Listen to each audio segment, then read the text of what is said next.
Para Shunshos. Tenemos en esta noche un invitado muy especial, Mateo Velastegui Granda, que pues nos va a compartir de su experiencia en la investigación y también, bueno, es un tema bastante contemporáneo por todo lo que ha pasado, pero pues bueno, te dejo, Mateo, que te presentes un poco, que nos cuentes qué estás haciendo actualmente, dónde estudiaste y por qué. ¿Por qué estudiar este tema tan importante sobre la rehabilitación social? Bueno, hola, ¿qué tal con todos y todas quienes nos escuchan, quienes nos ven a través de distintas plataformas? Igual agradeciendo a ti, Alejandro, por la invitación y al compa Patricio que está ahí detrás de los controles, que también es parte fundamental para que funcione esta transmisión y bacán. Ahí respondiendo un poco la pregunta, yo estudié historia, el pregrado, la única carrera de pregrado en la Católica, de esta entrada para analizar la sociedad. Bueno, ahí estaba un poco indeciso, fue hace algunos años, no sabía si sociología o qué onda. Y bueno, no sé qué azar o qué aleatoriedad me llevó a escoger finalmente historia, que me dio todas las herramientas que podía necesitar para estudiar, para entender, para complejizar y problematizar la realidad, ¿no? Es algo que siempre desde pequeño me interesó, ir un poco más allá, dudar sobre las cosas que se nos ha dicho, y creo que estudiar historia es como la mejor herramienta, no solo por la interdisciplinariedad, que es eso de poder ser sociólogo, antropólogo, psicólogo, forense, arqueólogo y todo a la vez, por poco, dependiendo de cómo se enfoque tu investigación, sino también por esa posibilidad como de no ser completamente sugerente, sino no sembrar la semilla de la duda. Creo que eso es lo que hace falta en todas las carreras, no replicar o repetir las cosas. Y en ese sentido, para cuestionar la cuestión de la cárcel, el problema de la cárcel, creo que es fundamental pensarse una, dos y tres veces, ¿no? ¿Qué hay detrás de eso? ¿Quiénes son? O qué necesidades obedece que exista una prisión. Bueno, la cárcel, la prisión, las mazmorras, estos espacios para aislar han existido desde hace mucho tiempo, desde en Europa, desde la época medieval, aquí en la colonia y hasta en sociedades antes de la colonia se dice que había esa necesidad de encerrar. Bueno, ahí los incas no encerraban, sino que desplazaban, pero igual son formas como de administrar la población y ir preguntándome cuál es esa necesidad que obedece que haya una élite o un conglomerado de poderes o de gobiernos o de administraciones gubernamentales que busquen eso, ¿no? Encerrar, aislar o desplazar. Entonces, en ese sentido, me parece importante porque tanto para muchas épocas la cárcel ha estado ahí, ¿no? Cuando encerraron a Eugenio Espejo, cuando encerraron a Eloy Alfaro, ellos son presos y bueno, después, hoy 100 o 200 años, ¿quién se pregunta qué pasa con los presos? Solo cuando hay una cuestión política y que les gusta embelecer, sacamos a estas personas que tal vez estuvieron encarcelados, pero ¿quién se pregunta, no? Hoy en día por los encarcelados y tal vez la historia es esa posibilidad de hacer una entrada crítica, humana, a pensar eso, ¿no? No solo desde la jurisdicción o desde la penalidad o el penalismo o desde la sociología que solo ve estadísticas, sino eso, poder contrastar y ver un poquito más allá de lo que se dice comúnmente, ¿no? Claro, el hecho es que tú has planteado un tema importante, ¿no es cierto? La historia para comprender. Se nos ha dicho tradicionalmente que la historia es como un cúmulo de conocimientos que enaltecen, ¿no es cierto?, el alma, es decir, fechas, el nacionalismo, los héroes, los triunfadores. Esa es otra de las frases que se dice comúnmente, ¿no es cierto? La historia la escriben los vencidos, pero ¿qué hay con la historia de los derrotados, de los encarcelados, de los desplazados, de los migrantes, de los pueblos, de las nacionalidades que no están de pronto en un libro de historia oficial, en una gran enciclopedia, que es una de las fuentes donde mucha gente tuvo acceso a la historia, sino que, o sea, eso, ¿qué tiene que ver con el presente? Porque tú hablabas de comprender, o sea, ¿de qué nos serviría comprender el pasado en este momento actual, o sea, de lo que estamos viviendo en el hoy?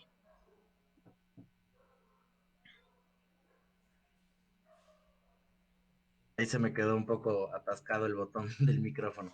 Bueno, ahí un poco en cuanto a todo, a lo social, a lo político, creo que es necesario conocer para saber, bueno, ahora que estamos hablando de elecciones, si es que nos remitimos a estudiar tal vez las elecciones de 1895, hace mucho tiempo, hay discursos que siguen ahí, siguen reproduciéndose a través de distintas palabras que se manejan, ¿no? El progreso, el ideal eh, como de este desarrollo industrial, cosas que se repiten y constantemente están ahí. Entonces, el estudio de eso, de ese tipo de situaciones, nos podría hacer entender mejor, ¿no? Qué resultados o qué hay detrás o qué representación real tienen este tipo de ejercicios, ¿no? O sea, hablando como de las elecciones y hablando del tema así carcelario, porque a la final las elecciones o las administraciones gubernamentales están relacionadas estrechamente con el tema carcelario, ¿no? Hace algún tiempo, antes de que llegue lo de Alfaro en la Revolución Liberal, se perseguía a los conservadores tildándolos de terroristas cuando estaba un presidente con tintes liberales como Ventimilla y después cuando subía un presidente de carácter conservador o un poco más centrado, moderado, se perseguía a las montoneras de Alfaro y en ese sentido la prisión y la persecución política desde ese momento, incluso en finales del siglo XIX y inicios de 1900, del siglo XX, ya era una herramienta para mantener esa violencia, el control social, la vigilancia establecida y que sea una herramienta útil para los gobiernos de turno, ¿no? Desde García Moreno se ve que empieza esa persecución política y después posteriormente, dentro de esas mismas circunstancias, la abolición de la pena de muerte, por ejemplo, son cosas que responden y obedecen a discursos de elementos que se están manejando desde la política. Después en los años, en los años 40, por ejemplo, hay también otra explosión del tema carcelario en los años 40 del siglo XX, ¿no? En el que ya se ve el hacinamiento, la sobrepoblación carcelaria a un punto brutal y en ese sentido sigue siendo como un tema en el que influyen mucho los discursos, los debates políticos y ahora en el 2014 volvió a ser la prisión o el sistema penitenciario volvió a ser presa de estas como artificias o artimañas políticas en las que se hizo una idea ahí de que se iba a mejorar el sistema penitenciario y realmente no se ha visto como una mejoría, sino que han sido momentos súper complicados en temas de derechos humanos, de posibilidades simbólicas de existir como humanos íntegros e íntegras, se podría decir. Bien, esta parte introductoria, como para lanzar algunos temas, algunas ideas, algunos conceptos, sirve para que quienes nos escuchan y quienes nos vean en el futuro sepan que la historia es presente. O sea, la historia no es pasado, sino es traer ese conocimiento de acontecimientos que están registrados en videos, en documentos, en fotografías, y traernos en el hoy. Y eso ya es presente y eso construye algo nuevo. Entonces, yo quería en esta oportunidad de interactuar contigo a partir de tu investigación, ¿no es cierto? El paradigma de la rehabilitación social en el Ecuador de 1979 a 1980, que tú pretendías presentar el debate, ¿no es cierto? Presentaste con mucha solvencia el debate y el caso de la confraternidad carcelaria en Quito. Entonces, tú hablas, ¿no es cierto? Has dicho algunas cosas como control de población, como vigilancia, como castigo. Y bueno, tenemos aquí el asunto del paradigma de la rehabilitación social en un contexto específico. Creo que al final del programa podremos retomar algunas cuestiones sobre el presente, sobre la crisis carcelaria y sobre una idea que a veces tiene la sociedad también, ¿no es cierto? Que de pronto las cárceles sirven para poner mano dura al delincuente, pero muchas veces las cárceles están llenos de personas que no necesariamente son delincuentes, ¿no? Entonces, bueno, tú empezabas hablando del paradigma de la rehabilitación social. ¿A qué te referías con eso?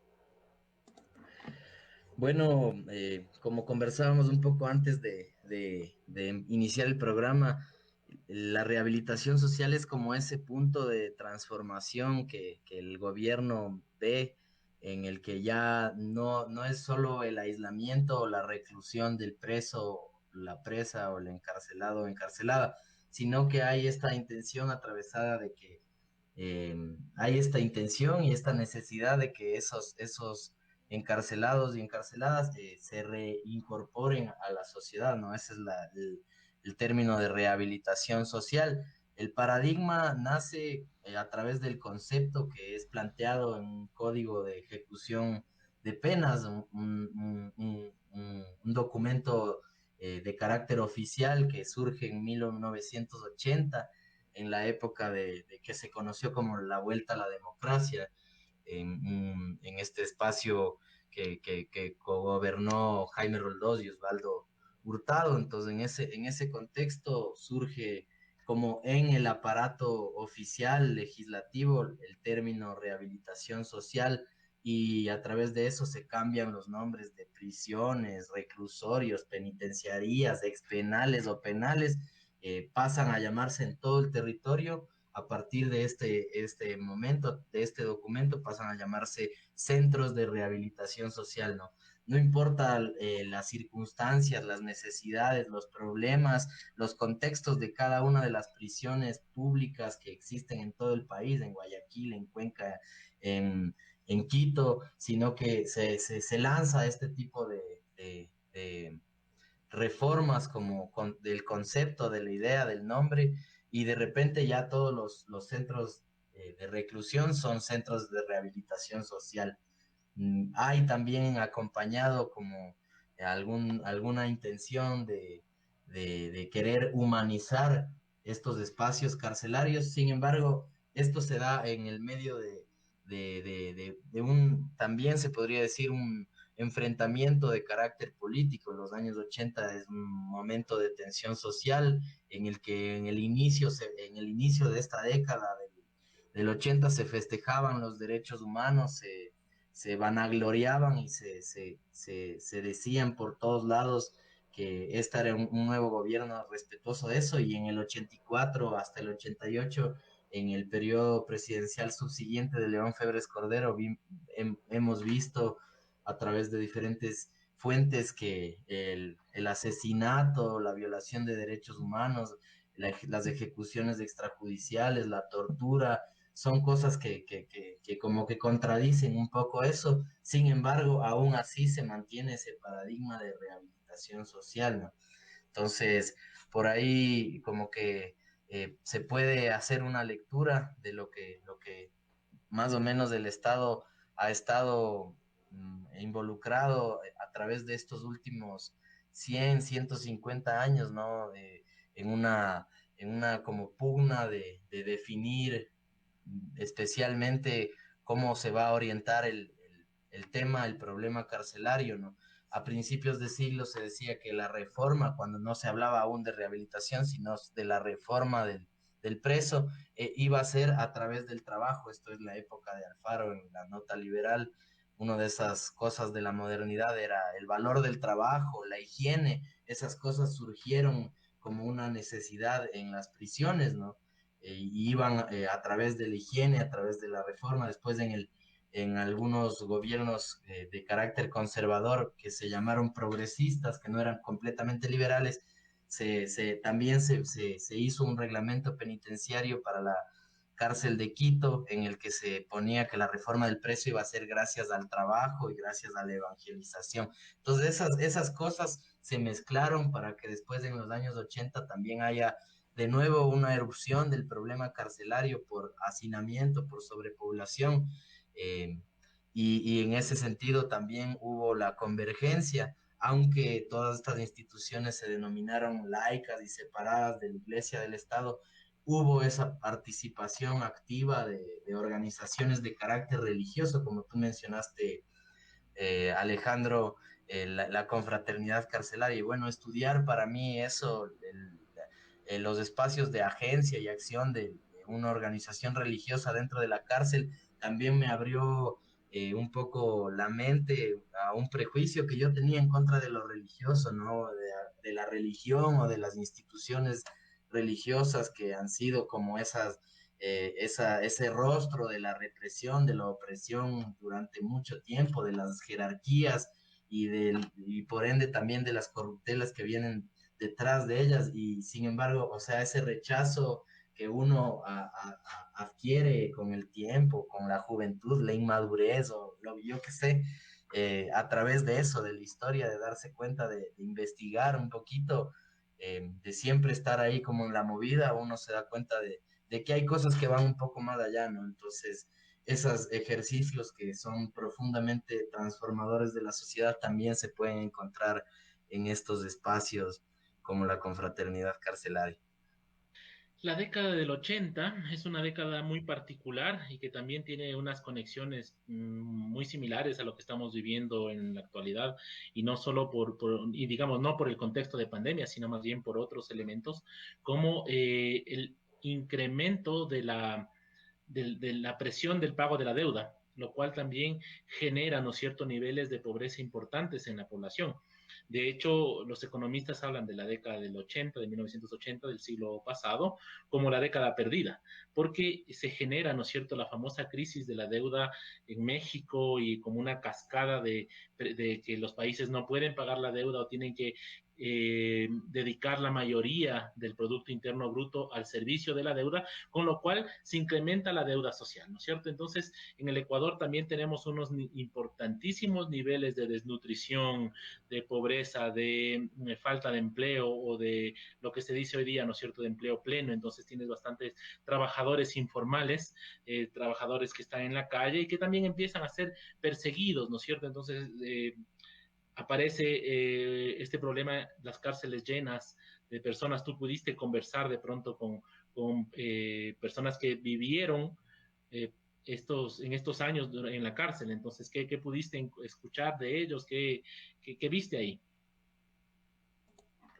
Sí, es acertado lo que tú mencionas, es un momento en el que son momentos así como dentro de ese trazado de la historia, no es una cuestión lineal que va hacia arriba, o sea, el problema carcelario no es algo que se va agrandando y cada vez se hace peor, sino como que sube, como que baja, y como tú mencionas, los años 80 ya llega a ese tope de decirse una crisis carcelaria por lo que tú has mencionado, esa explosión también de pobreza, de miseria, también ya se posiciona otra vez una lógica ahí como de centro-periferia con la ciudad de Quito, que siempre ha sido esa, esa como, ese nodo importante.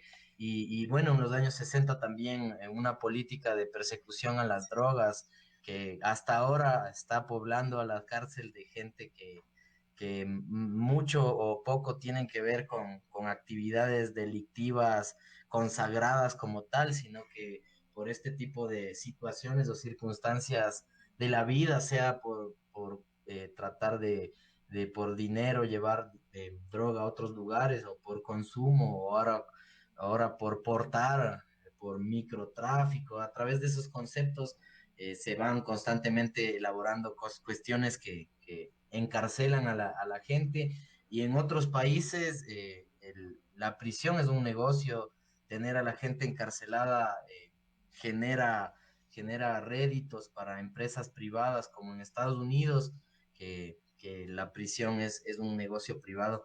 Sin embargo, bueno, ahí volviendo, antes de irme, volviendo a la pregunta que me realizaste, sí, pude conversar con algunas personas que estuvieron de cerca.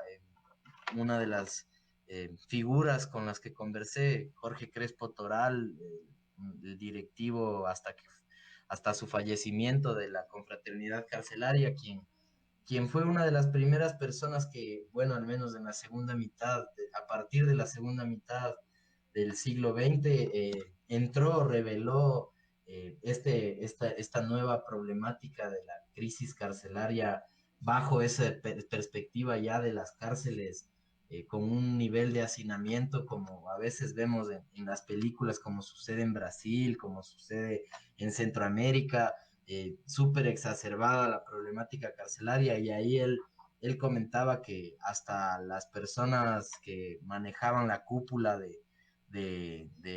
como de la organización carcelaria y no son los guardias ni son el director penitenciario, sino más bien los caporales o las personas que están dentro de la representatividad de los reclusos. El Jorge Crespo Toral decía que hasta ellos, que son como la cabeza más visible, estaban con unas enfermedades así tenaces, ¿no? Con sarna, con cuestiones súper complicadas, ¿no? Hasta pues, se podría decir para las personas que tenían privilegios dentro del ambiente penitenciario y había la jerarquía que iba desde eso, de la sarna y de la poca salud, con la cabeza más alta hasta más abajo, con gente que fallecía de inanición por falta de atención médica, con todas esas cosas que el higienismo había traído 80 o 90 años antes, ya estaban como en el abandono y era una convivencia total con las defecaciones, con las heces y eso, incluido el poco espacio corporal con el que se tenía. Bueno, hay que recordar que el ex penal García Moreno se fundó hace muchísimo tiempo, de los años 80, y no estaba como contemplado a funcionar o articularse con tal nivel de sobrepoblación carcelaria, ¿no? Para el año 2014 decían que en una de las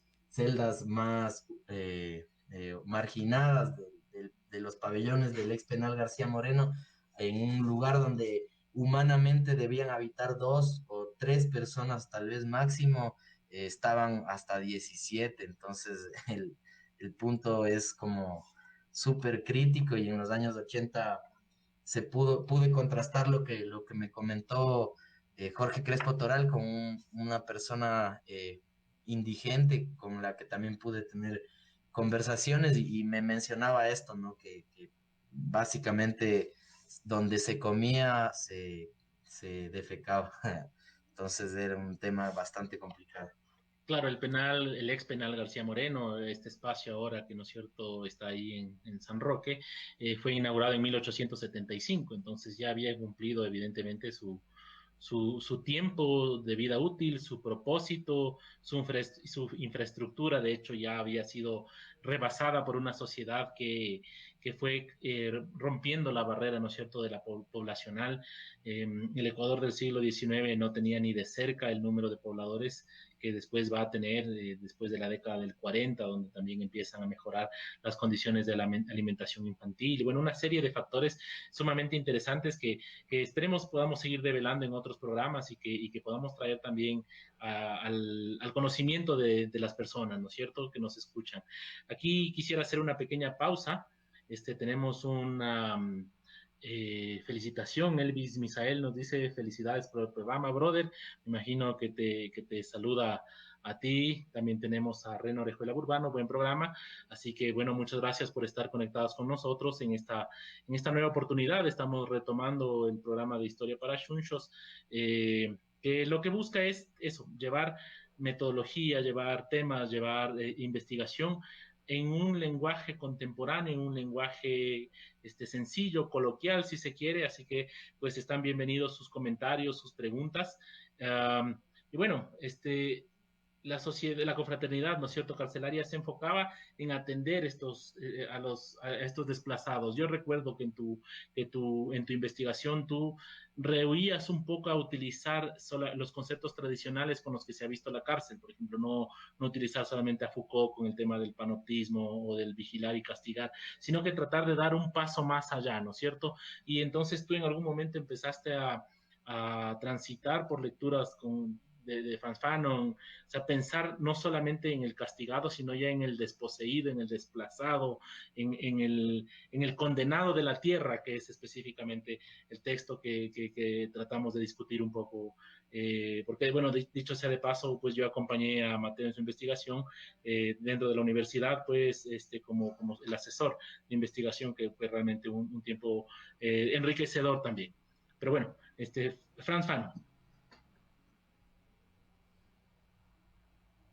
Sí, creo que es importante englobar eso, el tema carcelario también, no solo como un espacio aislado, sino como una visión un poco más amplia, también no quedarnos solo con lo que pasa en la prisión dentro del Ecuador, sino abrir la mirada y ver qué está pasando en Colombia, qué estaba pasando en Perú, y a veces también el espacio transatlántico, esa mirada de desarrollado y el subdesarrollado a veces no nos permiten identificar que hay cosas que están pasando, y el tema carcelario una cuestión que atraviesa eso, ¿no? No, no creer que porque están el otro lado allá en España o en Europa no hay estas problemáticas o estas temáticas que suceden y que surgen, y bueno, que en Europa a veces nos enfocamos solo en Europa, y para este tipo de cosas no vemos las similaridades, las cosas que por ahí surgen, y en ese sentido creo que es importante ver que esta temática, esta problemática carcelaria está presente en esos lugares, ¿no? Hablar del caso de Estados Unidos, que es una influencia directa del nuevo sistema penitenciario con el que se administran las prisiones, los centros de rehabilitación social actualmente, en donde no hay prisiones solo para delincuentes, sino que en Estados Unidos el, el- el- la condena viene por distintos lados. Ahí vemos la prisión para niños migrantes, cuyo único delito, si es que podemos decir delito, es haber tratado de cruzar la frontera acompañado de sus padres, y le separan de su familia y son aislados por meses, por años en centros de reclusión, ¿no? Entonces por ahí ir viendo que sí, ahí en la imagen estaba una portada de un fanzine que hice en 2016, que era esta idea en alguno de esos textos ahí perfilando, y que quisiera acordarme en dónde leí, por ahí leí esa conjunción de palabras, ¿no? De la sociedad de los cautivos. Entonces eso me ha quedado resonando, y hasta ahora eh, lo único que he podido hacer con eso para contemplar es eso, unas publicaciones ahí tipo fanzine, ahí autónomamente, a lo artesanal. Sin embargo, eso es lo que me resuena, y creo que es lo que a través de eso me hace pensar, ¿no? En el cautiverio por fuera, o sea, sí, analizar, estudiar la cárcel, estudiar la prisión, la condena, la penalidad en los distintos momentos, en los distintos territorios, pero también ver qué otros espacios, ¿no?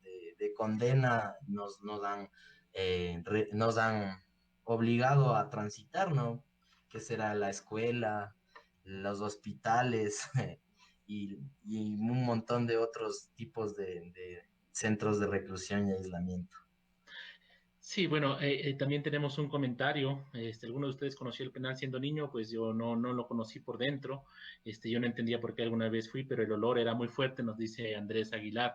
Y yo lo que puedo decir es que recuerdo en el trabajo de mi familia, también muy vinculado a comunidades de base, al trabajo eclesiástico, atendiendo a familias, en el tema de la alfabetización sobre todo. Hubo un tiempo en que mi mamá estaba trabajando enseñando a leer y escribir a mujeres de la cárcel, de la cárcel de mujeres. Y entonces la desesperación de estas mujeres por sus hijos era algo muy, muy, muy fuerte, porque los hijos terminan siendo también recibiendo la condena de sus padres y teniendo que estar en la cárcel ahí. eh, y una de estas niñas fue a la casa una vez para distraerse, salir de la cárcel, porque ella no estaba en presa, ¿no es cierto? Ella podía salir. Y era una niña, yo tenía 6 años o 7 años, pero me sacaba el aire. O sea, era una persona que estaba acostumbrada a vivir en la violencia. Entonces, solo como para hacer una referencia también a lo que tú estabas diciendo, ¿no es cierto? Y pensando en esto de los condenados de la tierra, a veces uno piensa muy fácilmente en la cárcel como yo no estoy preso o como es para los delincuentes, pero hay una problemática social muy fuerte, ¿no es cierto? Tú habías mencionado el hacinamiento. No sé si tuviste la oportunidad de pensar, por ejemplo, en espacios como la cárcel de mujeres y qué pasaba con el concepto de rehabilitación social en relación a las mujeres. Sí, es un tema interesantísimo. Ahí creo que va por un lado totalmente eh, complicado y también complejo de entenderlo así, porque la prisión para hombres como que eran espacios que surgen en distintos momentos, ya que a la mujer desde hace un montón de tiempo habían destinado em, casas de corrección, ¿no? Los mismos lugares religiosos para las monjas son como un poco también eso y en la investigación pude ver que en García Moreno había estos espacios de reclusión que eran para mujeres en donde se les enseñaba enfermería o cuestiones así de ese tipo, pero era una reclusión en sí mismo, ¿no? Y después en el siglo XX ya como tal empieza a funcionar porque ya surgen por ejemplo, las mujeres que no estaban como acorde al relato, al relato de la moderno, se podría decir, ¿no? Entonces, en ese sentido, esa criminalización se extiende y comienzan a surgir mujeres delincuentes. Entonces, esa necesidad de comenzar a separar eh, también se da en un punto en el mismo penal García Moreno, en donde se destina un pabellón para las mujeres, cosa que después sigue ampliándose como el número de población carcelaria de mujeres y es necesario como realmente cercenar como ya la estructura panóptica del ex penal y hacer como una separación distinta y hacer una cárcel de mujeres eh, como totalmente separada. Igual dentro de la de todo como este momento, estos momentos políticos, se pudo leer que, por ejemplo, en el año 45, el presidente José María Velasco Ibarra, después de haber ganado la presidencia, hizo una campaña completa así en contra de la prostitución y es justo en el momento presidencial de él donde se inaugura este espacio contingente al expenal de la cárcel de mujeres y mencionar ahí que todas esas mujeres que fueron criminalizadas por el discurso presidencial años antes eran las mismas o sea, era por ahí el target del populismo con el que Velasco Ibarra como que planteaba sus votaciones, ¿no? Entonces, en ese sentido, es como otra contradicción. Claro, y entonces, bueno, aquí tenemos el asunto de el concepto de rehabilitar, ¿no es cierto? Rehabilitar para reinsertar en la sociedad, pero se ha dicho, ¿no es cierto?, también en otros medios de comunicación que más bien las cárceles no son un espacio de rehabilitación, sino más bien una escuela para criminales, porque finalmente son tan duras las condiciones ahí que los programas para el trabajo, para el estudio, son tan limitados que más bien es un espacio, un caldo de cultivo para la delincuencia, que creo que es lo que también le preocupa un poco a la sociedad. Entonces, bueno, ahí estamos, como digo, tocando temas que son delicados, son complejos por el contexto en el que vivimos, eh, por una suerte de exacerbación también de la violencia, pero también la cárcel es como un reflejo de la sociedad en el sentido de que vemos que hay una cárcel para poderosos y una cárcel también para empobrecidos, ¿no es cierto? Entonces tú, que pudiste ver también en tu investigación estas dos ideas que estoy diciendo, ¿no es cierto? El hecho de no poder rehabilitar por las condiciones en sí mismo y porque ni siquiera se había analizado el concepto de rehabilitación como tal, según tú muestras en tu investigación, pero por otro lado también cómo la cárcel es el reflejo de la sociedad, ¿no es cierto? Una sociedad encendida donde realmente lo que prima es don dinero, ¿no? Sí, totalmente de acuerdo con lo que acabas de decir, Alejandro.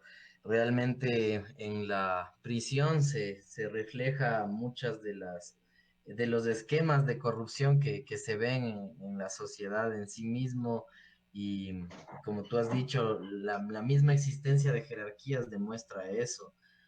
Tal vez en ese sentido diferenciar un poco a todo el como el conglomerado que es representado como la criminalidad, como los criminales, que quienes son sobre quienes recae casi todo, todo lo que es lo peor de la prisión, ¿no? En ese sentido, tal vez, por ejemplo, hablando del tema de estos asesinatos de comunicadores sociales, de periodistas, no solo aquí, sino en Latinoamérica y en el mundo.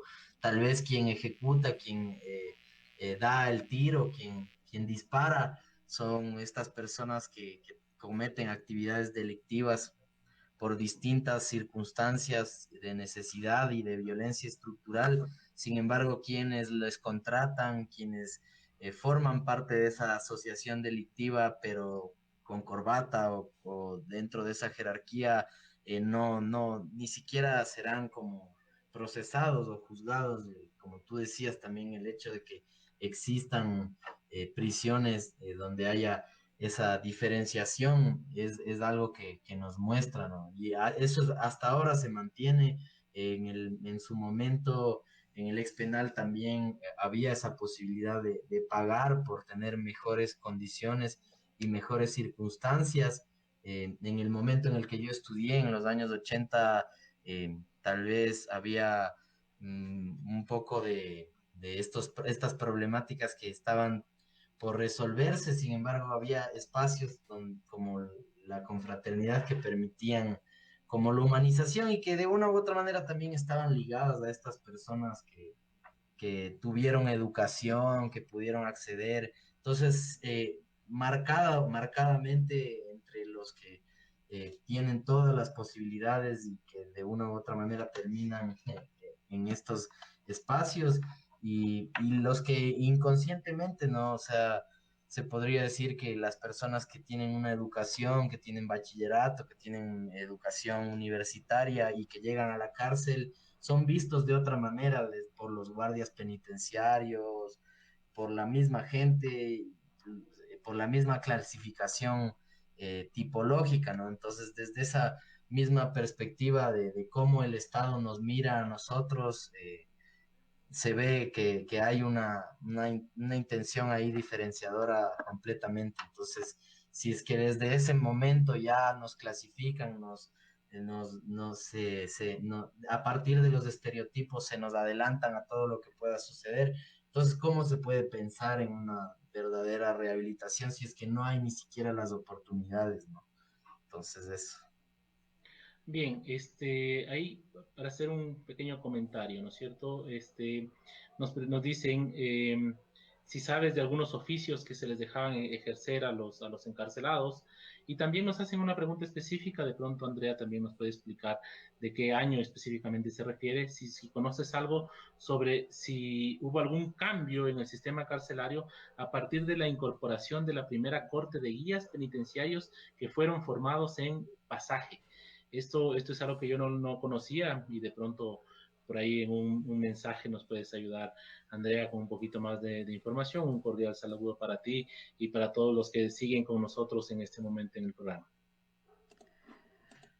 Sí, bueno, y bacán yo también para saludarle al pana Elvis, que nos ve ahí desde el norte de la ciudad de Quito, bacán ahí la gente punky bueno, un poco ir respondiendo alguna vez, o sea, aprovechar para responder las preguntas de ahorita.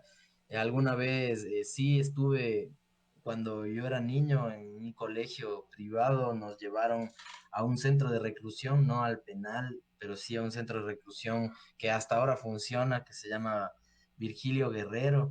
Y ahí creo que por ahí como que en vez de asustarme o sensacionalizarme entre todo lo que se vio o se vivió, creo que por ahí como que comenzó a surgir esa intención de saber qué hay detrás de eso. Y ahí yo pude ver así los talleres de oficios y también esta intención profundamente reformadora que tienen estas instituciones a través de la evangelización, ¿no? Yo debo haber estado ahí en el 2004, 2003 tal vez, y todavía estaba presente eso y hoy en día me imagino que aún estará presente, ¿no?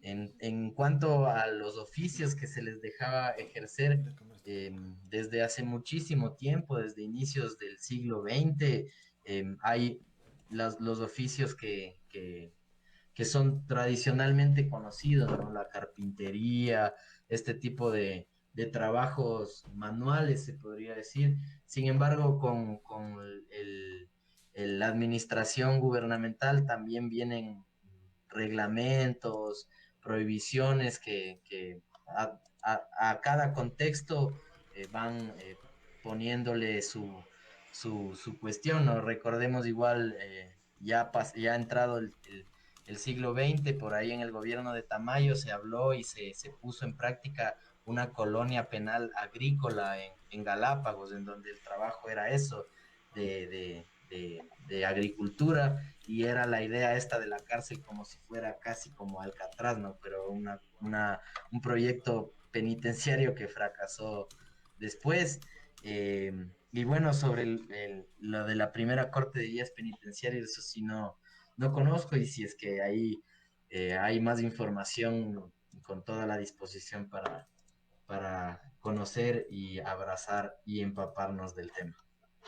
Sí, ahora tú mencionas esto de la colonia de trabajadores, de presos que hagan trabajo agrícola, ¿no es cierto? Y entonces no es una idea que se les ha ocurrido a nuestros candidatos en esta última contienda electoral, sino que ya se ha tratado de aplicar, ¿no es cierto?, esta infausta y poco feliz idea.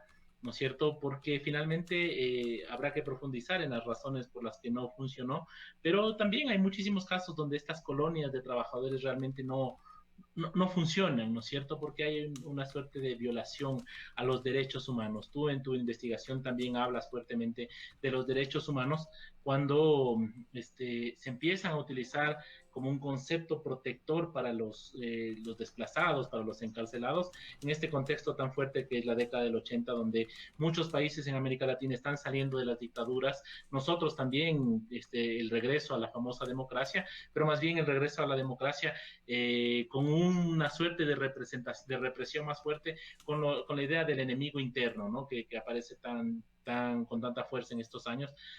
Sin embargo, pensando un poco en estas ideas, ¿no es cierto? ¿Qué es lo que tú podrías decirnos de este proceso de rehabilitación a través del trabajo, de trabajos forzados? ¿Qué más pudiste ver ahí? Seguramente en estos años también se discutía que es mejor hacerles trabajar si están hacinados. Sí, son algunas discusiones que están constantemente manejándose.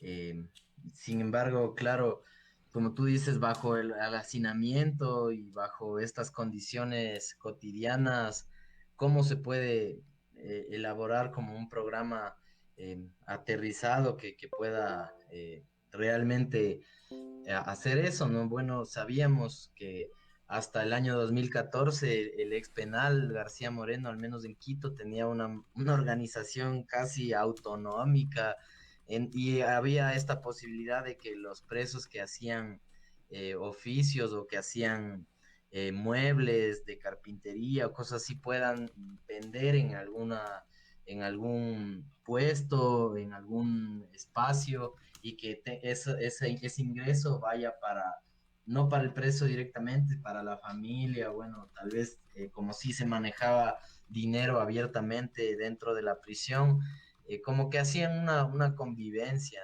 ahí medio particular, medio peculiar dentro de la prisión, ¿no? Entonces, mucha gente hasta comenzó a hacer sus propios negocios, tipo tienda dentro de los pabellones y la gente podía comprar cosas, o sea, una sociabilización bastante amplia, ¿no? En ese sentido, creo que la rehabilitación total no se podía plantear, más bien el régimen era un poco más incontrolado, se podría decir. Entonces, los presos podían deambular entre su mismo pabellón y a veces para cometer otros ilícitos, ir a otros pabellones, cosas así. Y esas cosas como que hacía al menos que los presos tengan un poco de, no sé si salud física, pero sí un poco de salud mental, ¿no? La posibilidad de salir al patio cuando quieras. Y en los años 80 las transformaciones de carácter humanista que vinieron de la mano de las organizaciones civiles y religiosas que estuvieron haciendo voluntariados y se inmiscuyeron en el tema carcelario, que fue la visita íntima, algo que ya no existe, ¿no? O sea, ahora los presos son prácticamente robots, salen todos a una hora, hacen filas, no se comunican, no escriben, no hacen mayor cosa, ¿no? Son como estos animales que van al despostadero, se podría decir, en la situación penitenciaria actual. Entonces, sí, es como difícil hacer una valoración desde lo que tradicionalmente se nos exige, ¿no? Esto es bueno o esto es malo. Creo que, o sea, que el momento de los años 80 en el ex penal García Moreno tenía así su montón de particularidades. Creo que ese momento, ese paradigma de rehabilitación social, al menos en ese espacio, transita hasta el 2014 que sacan masivamente a todos esos presos y que ahora ese paradigma sigue transitando, pero en otra espacialidad y en otro contexto y con mucha más muerte, con muchos más enfrentamientos. Me parece que hay un pabellón entero que ahora lo ocupan y lo comandan una organización delictiva conocida aquí y los suicidios que se han aumentado constantemente, hasta, o sea, el uniforme mismo tomate como en Estados Unidos, o sea, es como un duro golpe a la humanidad, ¿no? Es un asesinato simbólico, una humillación cotidiana lo que se vive. No sé si me fui por las No, ramas. no, no está bien. Lo que yo quería un poco también, tú estás haciendo como una valoración también final. ¿Y qué decía el presidente de la comisión, ¿no es cierto? El señor Crespo. ¿Cómo evaluó en la entrevista que tú le hiciste, cómo pudo evaluar todo lo que hizo la comisión carcelaria? Sí, ahí la confraternidad carcelaria es un proyecto que es regional, no es solo de aquí. Creo que ahí recae nuevamente la importancia de poder ver más allá de esas límites nacionales que a veces nos nublan la visión. La confraternidad carcelaria nace en los años 60 igual por un contexto de persecución política del presidente Nixon a curas que estaban acusados de profesar la teología de la liberación, el marxismo. Entonces, estos curas, al ser encarcelados, en distintos lugares de los sistemas penitenciarios gringos, se les ocurre hacer grupos de oración. Entonces, a través de estos grupos de oración nace el hito histórico de las confraternidades carcelarias y se expanden, como en Estados Unidos el sistema penitenciario es como si es que, por ejemplo, hiciste algo que no le gustó a la administración penitenciaria, te mueven al otro lado del país, ¿no? Que es al otro lado del continente casi, y eso hizo que se sigan expandiendo grupos de oración entre un séquito de gente afín a este cura que es apellidado Colson, me parece, y es a través de eso que contactan a Jorge Crespo Toral. Entonces, él más bien era una persona asociada en los años 50 con organizaciones que ahora contemplamos como ultraderechosas, de Falange en ese momento, nacionalistas. Entonces, en ese sentido, en 20 años tiene un vuelco a través de la abogacía, del derecho, y comienza a involucrarse, empaparse en temas de defensa de los indígenas, de movimientos sociales que salen en esa época. Y es a través de eso que Jorge Crespo Toral es invitado y como que le impulsan así, casi que lo obligan a que haga la confraternidad carcelaria aquí en el Ecuador. Entonces, él estaba consciente de eso en su momento, del impacto no solo local, sino regional que era esta organización, la Fellowship International Prison, algo así, y la confraternidad carcelaria.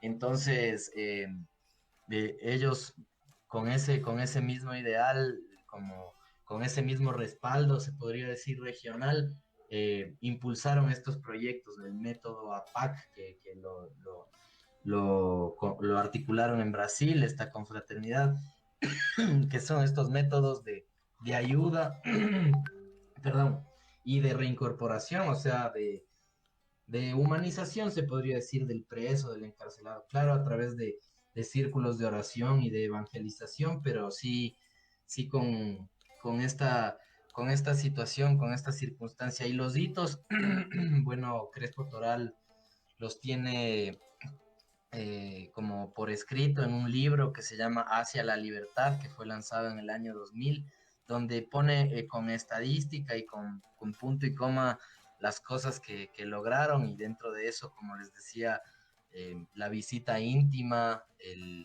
el 2 por 1 que era la reducción de penas, el habeas corpus, son algunos de los hitos históricos que se postularon en su momento, que se acompañaron y que se impulsaron desde la confraternidad carcelaria y otras personas de carácter civil y claro, obviamente con el acompañamiento, la vigilancia de los espacios estatales como la Dirección Nacional de Rehabilitación Social o el Consejo Nacional de Rehabilitación Social. Entonces, eso, no sé si Sí. se me quedó algo. No, no, chéverísimo. Yo creo que lo mismo que pasó en tu investigación, ¿no es cierto? Es tan amplio el tema, aparecen otras aristas, aparecen nuevas problemáticas. Entiendo que estás preparando no una revisita a este tema, pero sí dentro del tema carcelario, del tema del manejo de la criminalidad, estás preparando tu siguiente investigación y entonces, bueno, felicitarte, animarte, agradecer también la compañía. Tenemos algunos saludos.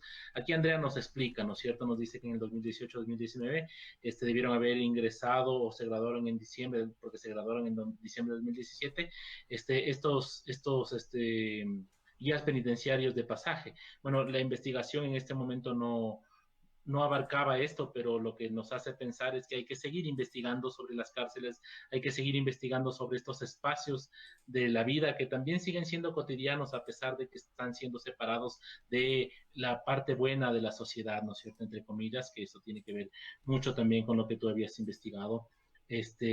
También tenemos a Pirulo Villalba, que nos dice hay que tener en cuenta textos como Papillón o reportajes del Patíbulo, El cementerio de los vivos de Arturo Jarrín. Y bueno, que es un buen programa, muchas gracias.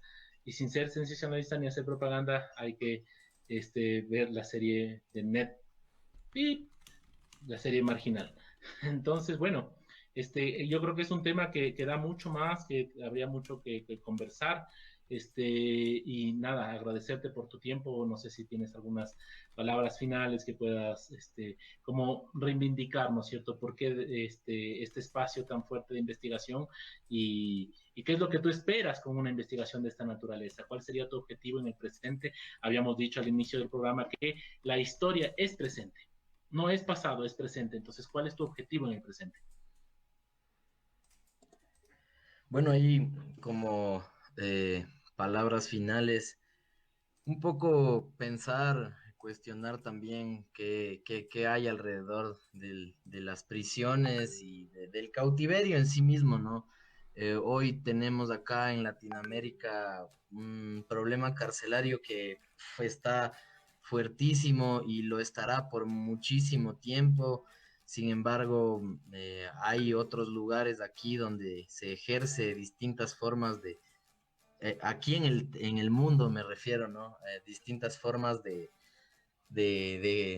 aplicar ese cautiverio, ¿no? Se habla y a veces se ve mucho hacia estos países nórdicos, Noruega, Suecia, así como esos modelos hacia donde debemos transitar. Bueno, ahí es donde se lee estos modelos de cárceles sin barrotes, en donde la gente paga penas y tienes muchas comodidades y no es precisamente la cárcel así como una jaula, ¿no? Y creo que a eso apunta mucha gente, tal vez a transitar eso, pero hay una relación, o sea, tal vez esos países a costa de que tienen esa posibilidad de darles ese bienestar hasta a sus encarcelados, ¿no? Suiza es conocido que tiene sus paraísos monetarios, fiscales de estos mismos lugares, ¿no? Entonces, ahí estamos relacionados y hay una forma, porque por más humana que sea, el cautiverio no debería existir, o sea, deberíamos plantearnos formas de ejercer, no sé si plantearlo como justicia, pero sí de ejercer una cotidianidad, una sociedad en donde esa misma violencia, esas mismas jerarquías no sean necesarias como para que esas violencias surjan, ¿no? Y bueno, hay mencionar para cerrar un poco lo de estas cárceles en estos países de bienestar en Europa, ahí también sí, los presos tienen estas cárceles sin barrotes y muchos accesos, muchos privilegios, pero también hay lugares así como de cautiverio para personas con síndrome de Down, por ejemplo, en donde se muestra que hay como ciudades pequeñas donde casi todas las personas que habitan tienen síndrome de Down. Bueno, chévere, muy inclusivo, muy bacán, mm, todo lo que se pueda decir, pero ¿qué significa eso, no? Ah, que se metan en este lugar ahí los que tienen síndrome de Down y acá la ciudad turística con europeos tradicionales y gente blanca común, ahí sí todo bien, ¿no? Entonces, ver como esas posibilidades de cuestionar ese humanismo con el que nos plantean las cosas, bueno, eso en el caso de las cárceles en Europa, en donde igual existe el cautiverio y aquí seguir cuestionando, planteando, apoyando a las situaciones que exigen este problema carcelario y saber que como la buena crítica al capitalismo, las personas no somos desechables, no, por más que sean delincuentes o hayan agraviado, hayan cometido, hay que saber que todos vivimos en sociedad y que tal vez lo que yo hice o lo que yo omití la semana pasada está haciendo alguna cuestión que obliga a que esa otra persona también se ponga en esa situación.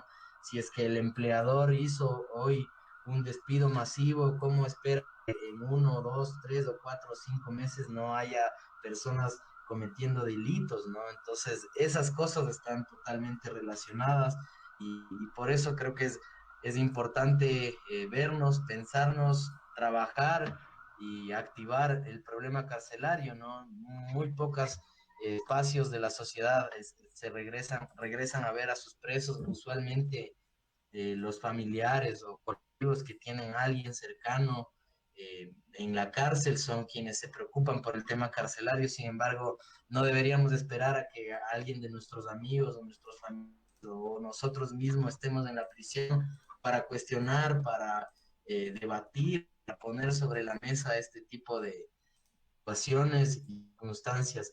Y nada, pues con eso agradecerte Alejandro. Igual aquí me llegó un saludito al WhatsApp de mi Pablo, que nos mira ahí desde la sierra de los Andes, de la Sierra Central, aquí ecuatoriana, que nos dice como chunchos, esperando la historia y bacán, gracias ahí al programa Historia para Chunchos y creo que con esa frasecita se puede hacer hasta una reflexión y sí, o sea, creo que la historia transita, no hay que esperarla, no hay que esperar a que nos la cuenten.